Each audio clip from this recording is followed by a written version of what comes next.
दोस्तों स्वागत है आपका the begin study GK channel पे। दोस्तों सीआरपीएफ, एससीएम और एएसआई के लिए चैनल पे लगातार दोस्तों प्रैक्टिस सेट कराए जा रहे हैं, जिसमें आज 5वां प्रैक्टिस सेट है। इसमें दोस्तों टॉप 20 ऐसे क्वेश्चंस कराए जाते हैं जीके जीएस के, जो प्रीवियस ईयर एग्जाम्स में पूछे गए हैं। तो पूरा वीडियो लास्ट तक देखिएगा, बहुत इंपॉर्टेंट क्वेश्चंस हैं। निश्चित ही यहाँ से एक क्वेश्चन आपको ज़रूर आपके एग्ज़ाम में देखने को मिलेगा। तो आइए चलते हैं आज के प्रैक्टिस सेट की ओर। दोस्तों इसमें पहला प्रश्न है, संविधान में किस पर महाभियोग चलाने की कोई प्रावधान नहीं है। तो दोस्तों इसमें से कौन सा ऐसा पदाधिकारी है जिससे भारत का मुख्य न्यायमूर्ति हो गया, किसी उच्च न्यायालय का मुख्य न्यायमूर्ति, राज्यपाल या राष्ट्रपति। तो इनमें से किस पर महाभियोग की प्रक्रिया नहीं चलाई जा सकती है, तो वो है दोस्तों राज्यपाल। बाकी सभी पे महाभियोग की प्रक्रिया चलाई जा सकती है, चाहे वो मुख्य न्यायाधीश हो और या फिर राष्ट्रपति। अगला प्रश्न है, राष्ट्रीय राजनीतिक दल वह होता है जिसने पड़े कुल मतों का 6% प्राप्त कर लिया हो, 2 या 2 से अधिक राज्यों में, राजधानी में, 4 या अधिक राज्यों में या सभी राज्यों में। तो इसका जो राइट आंसर है वो हो जाएगा 4 या अधिक राज्यों में। ऑप्शन सी इसका बिल्कुल करेक्ट हो जाएगा। अगला प्रश्न देखते हैं। अगला प्रश्न है, उच्चतम न्यायालय के कितने न्यायाधीश हैं। उच्चतम न्यायालय में कितने न्यायाधीश हैं, ये आपसे पूछा जा रहा है। 25, 26, 30 या फिर 31। तो उच्चतम न्यायालय में 30 न्यायाधीश हैं। ऑप्शन सी इसका बिल्कुल राइट हो जाएगा। अगला प्रश्न देखते हैं। भारतीय संसद के कामकाज में शून्यकाल का अर्थ होता है प्रश्नकाल से पहले के समय का, सत्र का पहला घंटा, प्रश्नकाल और अगली कार्यसूची के बीच का समय, जब विशेषाधिकार प्रस्ताव स्वीकार कर लिया जाए। भारतीय संसद के कामकाज में शून्यकाल का मतलब क्या होता है, प्रश्नकाल और अगली कार्यसूची के बीच का समय। ऑप्शन सी इसका बिल्कुल राइट हो जाएगा। अगला प्रश्न देखते हैं। राज्यसभा के सदस्यों का सेवा काल कितना होता है। तो राज्यसभा के सदस्यों का सेवा काल होता है दोस्तों 6 वर्ष। ऑप्शन डी इसका बिल्कुल राइट हो जाएगा। अगला प्रश्न देखते हैं। निम्नलिखित में से कौन सी रिट व्यक्तिगत स्वतंत्रता का बुलवर्क है, परमादेश रिट, बंदी प्रत्यक्षीकरण, अधिकार परीक्षा या उत्प्रेषण। तो इसमें दोस्तों व्यक्तिगत स्वतंत्रता का बुलवर्क कहा जाता है बंदी प्रत्यक्षीकरण की रिट को। ऑप्शन बी इसका बिल्कुल राइट हो जाएगा। अगला प्रश्न देखते हैं। भारत के संविधान में भारत को किस रूप में वर्णित किया गया है, परिसंघकल्प, एकात्मक, राज्यों का संघ या परिसंघ। तो भारत के संविधान में भारत को दोस्तों राज्यों के संघ के रूप में वर्णित किया गया है। ऑप्शन सी इसका बिल्कुल राइट हो जाएगा। अगला प्रश्न देखते हैं। सबसे पहला राज्य कौन है जहां पंचायतों की स्थापना सर्वप्रथम हुई थी। सबसे पहला वह राज्य कौन सा है जहां पंचायती राज पहले स्थापित किया गया था, मध्य प्रदेश, आंध्र प्रदेश, राजस्थान या उत्तर प्रदेश। तो सबसे पहले दोस्तों पंचायती राज की स्थापना हुई थी राजस्थान के नागौर ज़िले में। नागौर ज़िले से स्टार्ट किया गया था, 1959 में किया गया था, ये भी आप याद रखिएगा। और पंचायती राज व्यवस्था बलवंत राय मेहता के द्वारा लाई गई थी, बलवंत राय मेहता समिति के द्वारा। तो इसे भी आप याद रखिएगा। अगला क्वेश्चन देखते हैं।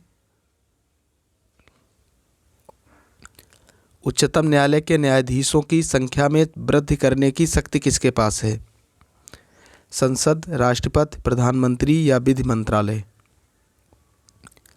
तो उच्चतम न्यायालय के न्यायाधीशों की संख्या में वृद्धि संसद के द्वारा की जा सकती है। ऑप्शन ए इसका बिल्कुल राइट हो जाएगा। अगला प्रश्न देखते हैं। विश्व में सबसे अधिक सड़कों का जाल किस देश में है, भारत, पाकिस्तान, संयुक्त राज्य अमेरिका या नेपाल। तो सबसे अधिक सड़कों का जाल इसमें कहाँ पे है दोस्तों, ये आपसे पूछा जा रहा है। तो इसका जो राइट आंसर होगा वो हो जाएगा दोस्तों संयुक्त राज्य अमेरिका। ऑप्शन सी इसका बिल्कुल राइट हो जाएगा। और दूसरा जो सबसे बड़ा सड़क नेटवर्क है वो है चीन के पास, इसे भी आप याद रखिएगा। अगला क्वेश्चन देखते हैं। अगला क्वेश्चन है कोल खहोज का संबंध किस प्रकार की कृषि से है? सहकारी कृषि, डेयरी कृषि, सामूहिक कृषि या मिश्रित कृषि? तो इसका संबंध है दोस्तों सामूहिक कृषि से। ऑप्शन सी इसका बिल्कुल राइट हो जाएगा। अगला प्रश्न देखते हैं। देश के कुल क्षेत्रफल के कितने प्रतिशत क्षेत्र पर कृषि की जाती है? तो 4 ऑप्शन आपके सामने हैं, इसमें से कौन सा राइट होगा ये आपको बताना है। तो देश के कुल क्षेत्रफल के दोस्तों 31% पे लगभग कृषि की जाती है, तो ऑप्शन बी इसका बिल्कुल राइट हो जाएगा। अगला प्रश्न देखते हैं। अगला प्रश्न है कांग्रेस प्रस्ताव। दोस्तों कांग्रेस वास्तव में बिना हथियारों के गृह युद्ध में है, कांग्रेस के संदर्भ में यह कथन किसने कहा था? कांग्रेस वास्तव में बिना हथियारों के गृह युद्ध में है, ऐसा कथन किसने कहा था? तो ये कहा गया था सर सैयद अहमद खान के द्वारा। ऑप्शन सी इसका बिल्कुल राइट हो जाएगा। अगला प्रश्न देखते हैं। मेसोपोटामिया का अर्थ क्या है? मेसोपोटामिया की संस्कृति, एक थैले में मटके इत्यादि रखना, घोड़ों की एक प्रजाति जो नदी के किनारे रहती है, या नदियों के बीच की भूमि? तो मेसोपोटामिया का अर्थ है नदियों के बीच की भूमि। ऑप्शन डी इसका बिल्कुल राइट हो जाएगा। अगला प्रश्न देखते हैं। अगला प्रश्न है गीता महात्म्य ग्रंथ की रचना किसने की? तो इसकी रचना की है जसवंत सिंह ने। ऑप्शन सी इसका बिल्कुल करेक्ट है। अगला प्रश्न देखते हैं। भूगर्भिक रिफ्ट अथवा भ्रंश के कारण किस स्थलाकृति की रचना होती है? रिफ्ट घाटी, तालुस, क्रीवास या यारदंग? तो भूगर्भिक रिफ्ट अथवा भ्रंश के कारण किसकी रचना होती है? रिफ्ट घाटी की। ऑप्शन ए इसका बिल्कुल राइट हो जाएगा। अगला प्रश्न देखते हैं। भारत में बाघों की गणना वर्ष में कितनी बार की जाती है? 1 बार, 2 बार, 3 बार या फिर 4 बार? तो भारत में बाघों की गणना वर्ष भर में 2 बार की जाती है। ऑप्शन बी इसका बिल्कुल राइट हो जाएगा। अगला प्रश्न देखते हैं।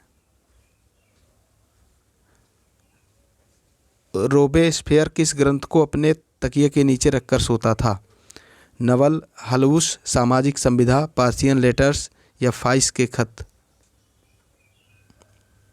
तो ये ग्रंथ था दोस्तों सामाजिक संविधा। ऑप्शन बी इसका बिल्कुल करेक्ट हो जाएगा। अगला क्वेश्चन देखते हैं।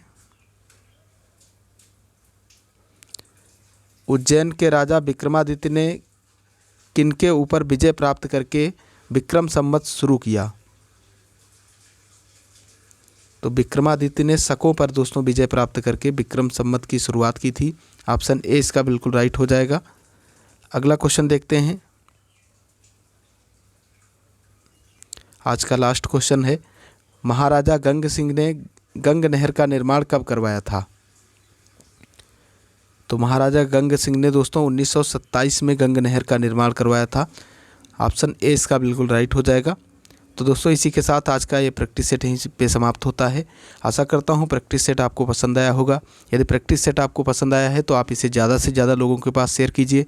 और आपने अभी तक ये चैनल को सब्सक्राइब नहीं किया है तो चैनल को सब्सक्राइब करके चैनल से ज़रूर जुड़ें, ताकि इसी प्रकार की और भी क्लासेज आप तक आसानी से पहुँच सकें। तो पूरा वीडियो लास्ट तक देखने के लिए आपका बहुत बहुत धन्यवाद। जय हिंद, जय भारत।